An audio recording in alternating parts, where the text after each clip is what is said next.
ഉള്ളിലും പീസ് ഉള്ളതുകൊണ്ട് കറക്റ്റ് ആയിരിക്കണം, തെന്നിയൊന്നും പോകരുത്. അങ്ങനെ വരുമ്പോൾ നമ്മളുടെ ഈ കട്ടിങ്ങിന് വ്യത്യാസം വരുന്നതായിരിക്കും.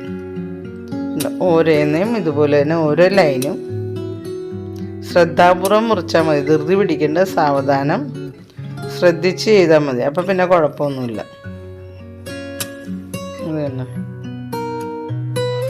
ഞാൻ 2-3 കളറിലൊക്കെ ചെയ്തായിരുന്നു.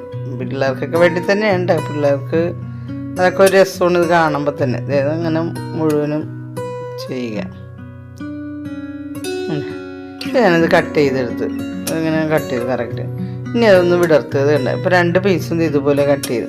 ഇനിയാണ് ശ്രദ്ധിക്കേണ്ടത്. ഇനി ചെയ്യേണ്ടത് എന്താണെന്ന് വെച്ചാൽ, ഇത് ഒരു പീസ് ഇങ്ങനെ വെച്ചിട്ടുണ്ടെങ്കിൽ മറ്റേ പീസ് നേരെ തിരിച്ച് വെക്കുക. കണ്ട, അങ്ങോട്ടും ഇങ്ങോട്ടും എന്നുള്ള രീതിയിൽ തിരിച്ച് വെക്കുക. ഇന്നത്തെ കാര്യം ഒന്നും കൂടി ശ്രദ്ധിക്കുക. ഇതുപോലെ മീതേന്ന് ഇതുപോലെ പതുക്കെ പതുക്കെ ഇത് മൊത്തം ഊരി ഇങ്ങനെ എടുക്കണം. കയ്യിൽ വിട്ടു പോകരുത്. മറ്റേത് 2 പീസ് ഇങ്ങനെ പിടിക്കുക. പിന്നെ അത് തന്നെ പേപ്പർ ആയതുകൊണ്ട് കട്ട് ചെയ്ത് വെച്ചതുകൊണ്ട് കീറിയൊന്നും പോകരുത്. അതൊക്കെ ശ്രദ്ധിക്കുക.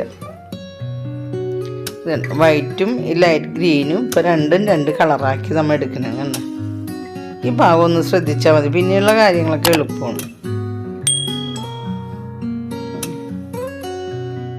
ഇതുപോലെ ഇത് കറക്റ്റായിട്ട് ഇതേപോലെ നിന്നിട്ടുണ്ടെങ്കിൽ ഇതുണ്ട്. ഒരു വശം ഇപ്പോൾ വൈറ്റായിട്ടും കിട്ടി, ഒരു ഭാഗം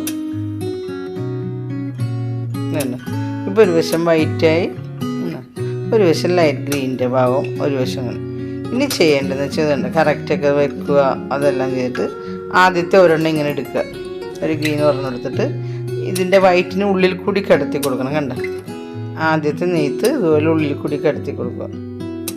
എന്നിട്ട് രണ്ടാമത്തെ എടുക്കുക, അത് അതിനുള്ളിൽ കൂടി കടത്തുക. ഇങ്ങനെ ഒന്നിടവിട്ട ഭാഗങ്ങൾ ഓരോന്നിൻ്റെ ഉള്ളിൽ മാറ്റി മാറ്റി നെയ്തെടുക്കുക. നമ്മൾ പായൊക്കെ നെയ്യണ പോലെ ഇതുണ്ട്, നമുക്ക് മനസ്സിലാവും, ചെയ്യാൻ പറ്റും. ഒന്ന് ശ്രദ്ധിക്കണമെന്നുള്ള ആ മൂലക്ക് നിന്നും വിട്ടുപോരരുത്. ഇങ്ങോട്ട് പേപ്പർ ആയതുകൊണ്ട്, ചാർട്ട് പേപ്പറല്ലേ, പേപ്പർ ആയതുകൊണ്ട് വിട്ടു പോകരുത്. ഇങ്ങോട്ട് പതുക്കെ പതുക്കെ ചെയ്യണമെന്നുണ്ട്. ഇതുണ്ട് ആവശ്യം. അപ്പം അവിടെ നെയ്ത് തന്നെ ഉണ്ട്. ഇതുകൊണ്ടാണ് നമ്മൾ ആ അളവ് 1 സെൻറ്റിമീറ്ററൊക്കെ അടയാളപ്പെട്ടെങ്കിൽ ലൈനൊന്നും വളഞ്ഞു പോരുതെന്നൊക്കെ പറഞ്ഞത്. വളഞ്ഞൊക്കെ പോയാൽ നമുക്ക് ഇതേപോലെ കൃത്യമായിട്ട് കയറ്റിയെടുക്കാൻ പറ്റില്ല. കയറ്റി കുറച്ച് വരുമ്പോൾ അതിൻ്റെ ബുദ്ധിമുട്ട് വരും. ആദ്യം 1-2 കയറിപ്പോരും. പിന്നെ അത് ടൈറ്റ് ആകണ അനുസരിച്ച് ബുദ്ധിമുട്ട് വരും, ചെയ്യാൻ പറ്റില്ല. പിന്നെ അല്ലെങ്കിൽ ആ പേപ്പർ കീറിപ്പോവും. ഇതുണ്ട് ഇങ്ങനെ ഓരോന്ന് അതൊക്കെ ഇങ്ങനെ കയറ്റുക.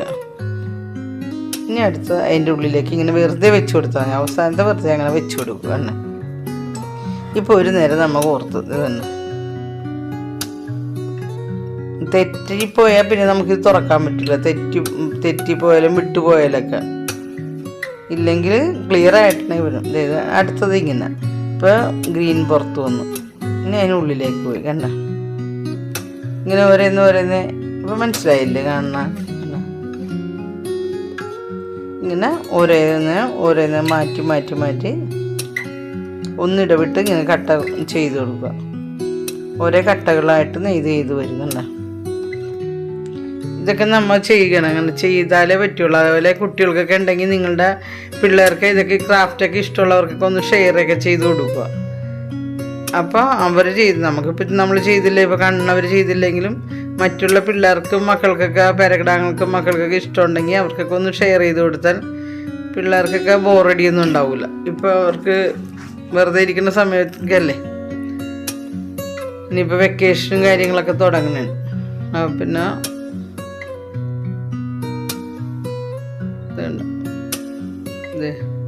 അപ്പം ആ ഒരു പീസ് അങ്ങനെ ഉള്ളിലേക്ക് കയറി. അപ്പം അതവിടെ ടൈറ്റായി. അതിന് താഴെയുള്ള ഉള്ളിലാണെങ്കിൽ 2 നേരം മാറി മാറി വന്നുണ്ട്. ഒന്നിടവിട്ടായിട്ട് വരും. ഇനി 3ാമത്തെ എടുക്കുക. പിന്നെ വീണ്ടും ആദ്യത്തെ പോലെ തന്നെ ചെയ്യുക. ആദ്യത്തെ നെയ്തതുപോലെ തന്നെ വീണ്ടും ചെയ്യും. അങ്ങനെ നെയ്ത് കംപ്ലീറ്റ് ആക്കണത് തന്നെ. ഓരോന്ന്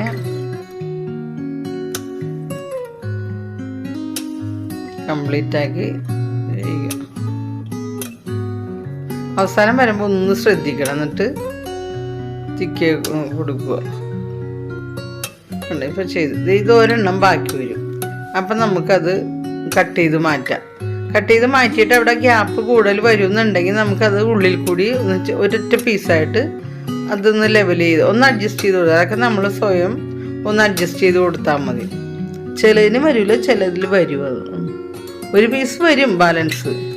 അപ്പോൾ ഇത് ഈ ഗ്യാപ്പിലേക്ക് ഒരു ചെറിയ പീസ് പച്ച അതുപോലെ തന്നെ ഇടയിൽ കൂടി ഓർത്ത് കൊടുത്താൽ മതി. കണ്ട ഞാനത് അങ്ങനെ ചെയ്ത് കൊടുക്കുന്നുണ്ട്. അങ്ങനെ കൊടുത്താൽ മതി. അത് നോക്കാനൊന്നുമില്ല. ഇല്ലെങ്കിലും കുഴപ്പമില്ല. എൻ്റെ വേറെ ചെയ്തവരുണ്ട്, അതിലൊന്നും കുഴപ്പമൊന്നുമില്ല. നമ്മൾ അറിയൊന്നുമില്ല. ഇപ്പം അവിടെ കൂടി വരും. ഇവിടെ നമുക്ക് ഒരു പശ തേച്ച് ഒട്ടിച്ചു കൊടുക്കണം. ഇപ്പം നല്ല അടിപൊളി ക്യാപ്പായില്ലേ. നല്ല ഭംഗിയായിരിക്കും കളറിൻ്റെയൊക്കെ ചെയ്യുമ്പോഴൊക്കെ. ഇവിടെ വന്നിട്ട് അരികിൽ വേണമെങ്കിൽ ലേസൊക്കെ ഒട്ടിച്ചു കൊടുക്കാം. കണ്ടോ ഞാനിപ്പോൾ ലേസൊന്നും ഒട്ടിച്ചിട്ടില്ല എന്ന് വെച്ച് നിങ്ങളെ കാണിക്കാൻ വേണ്ടി മാത്രം. നമ്മൾ യൂസ് ചെയ്യുന്ന സമയത്ത് നമുക്ക് വേണമെങ്കിൽ ആ റൗണ്ടിലൊക്കെ എന്തെങ്കിലും ഗോൾഡൻ ലേസോ സീക്വൻസോ ഒക്കെ ഒട്ടിച്ച് കുറേ കൂടിയൊക്കെ ഭംഗി വരുത്താം നമുക്ക്. ഇപ്പം നമ്മൾ എന്തിനാണ് ഉപയോഗിക്കുന്നത് അതിനനുസരിച്ചൊക്കെ ഒന്ന് ഡെക്കറേഷനൊക്കെ ചെയ്ത് കൊടുക്കാം നമുക്ക്. ഇത് കണ്ട ആ സൈഡിൽ ഒരു ഗോൾഡൻ ലേസൊക്കെ വെച്ച് കൊടുത്തിട്ടുണ്ടെങ്കിൽ ഈ പീസും ഒന്ന് ഒട്ടിച്ചു കൊടുക്കുക ഉള്ളിൽ. ഇത് ഞാൻ പറയും, ഇതാകുമ്പോൾ പിള്ളേർക്കൊക്കെ ഉണ്ടാക്കാനൊക്കെ ഭയങ്കര ഇഷ്ടമൊക്കെ ആയിരിക്കും. അവർക്ക് ക്ലാസ്സുകളിലൊക്കെ ക്രാഫ്റ്റ് പീരീഡും വർക്ക് എക്സ്പീരിയൻസ് പീരീഡിലൊക്കെ ഇഷ്ടമുള്ള കാര്യങ്ങളാണ് ഇതെല്ലാം. കാരണം ഇപ്പം നല്ല ഭംഗിയായില്ലേ. ഇത് അടിപൊളി തൊപ്പ് റെഡിയായി. അവിടെ ഞാൻ പറഞ്ഞത് ആ റൗണ്ടിലേക്ക് താഴെ അവിടെ ഗോൾഡൻ ലേസ കാര്യങ്ങൾ മുത്തുകളാണ്. ഇതിപ്പോൾ വേറെ ഒരെണ്ണം ഈ കളറിൽ ഒരു യെല്ലോ ചേർത്ത് ഉണ്ടാക്കിയാണ്. കണ്ടേ ഒരെണ്ണം യെല്ലോ ചേർത്ത് കണ്ട നല്ല നെയ്ത് കറക്റ്റ് ആണെങ്കിൽ ഇതേപോലെ ഉള്ളിലൊക്കെ വരും. വിടർന്ന് നന്നായിട്ട് കിട്ടിക്കോളും. കണ്ട നല്ല ഭംഗിയായില്ലേ. ഇതാ പിള്ളേർക്ക് ഇഷ്ടപ്പെടാതിരിക്കില്ല. നല്ല പോലെ എല്ലാവർക്കൊക്കെ ഇഷ്ടപ്പെടും. അപ്പം നിങ്ങൾ ഒന്ന് പരിശ്രമിക്കുക. കാണുന്നവർ കുട്ടികൾക്ക് കൂടെ ചെയ്യിക്കാനൊക്കെ ശ്രമിക്കുക. ഒന്ന് അധികം വേണ്ട, 2 ചെറിയ ചാർട്ട് പേപ്പർ കഷ്ണം മതി. അത്യാവശ്യം ഈ വലിപ്പം മതിയല്ലോ പിള്ളേർക്കൊക്കെ. പിന്നെ വലിപ്പം കൂട്ടണമെന്നുണ്ടെങ്കിൽ അതനുസരിച്ച് ചെയ്യാം കേട്ടോ, കുഴപ്പമൊന്നുമില്ല. അപ്പോൾ നിങ്ങൾക്ക് ഇത് ഇഷ്ടപ്പെട്ട് കാണുമെങ്കിൽ ഇഷ്ടപ്പെട്ടെന്ന് തോന്നണമെങ്കിൽ നിങ്ങളൊന്ന് ലൈക്ക് ചെയ്യുക. അത് തന്നെയല്ല നിങ്ങളുടെ ഫ്രണ്ട്സിനൊക്കെ ഒന്ന് ഷെയർ ചെയ്യുക. എൻ്റെ ചാനൽ ഇതുവരെ സബ്സ്ക്രൈബ് ചെയ്തിട്ടുള്ളവരാണെങ്കിൽ സബ്സ്ക്രൈബ് ചെയ്യും. അതിനടുത്തുള്ള ബെൽ ബട്ടൺ നിൽക്കുകയും ചെയ്യുക. ഓൾ നിൽക്കാൻ മറക്കരുതും. അടുത്ത വീഡിയോ ഉടനെ വരുന്നതിനെ. അതുവരേക്കും ബൈ ബൈ.